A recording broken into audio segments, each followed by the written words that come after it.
But the thing is, that happened back in 1995, during that time frame of 95, 96.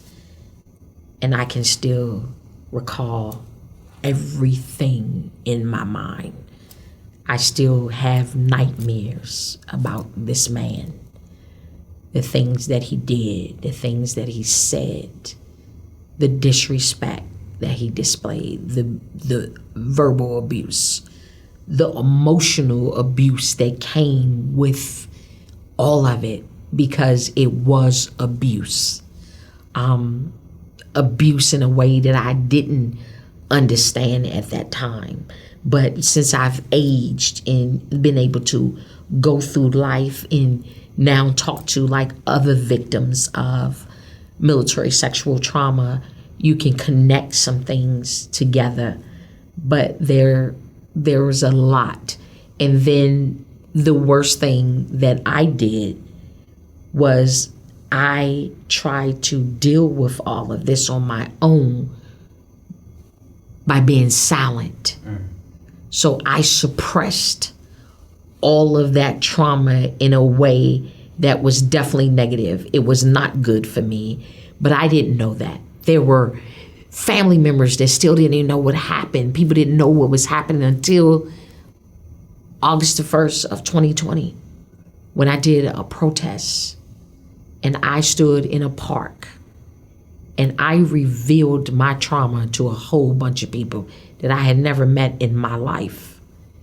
And it was a lot. So I used to think, sometimes I think that what I went through with that ordeal kind of played maybe some parts in my marriage. But, you know,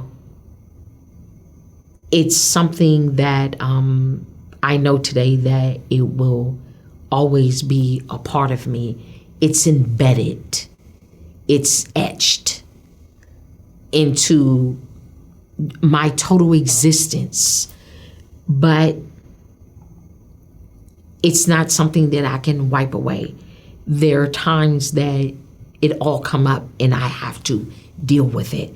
That's the post-traumatic stress syndrome that people call PTSD, and it's real.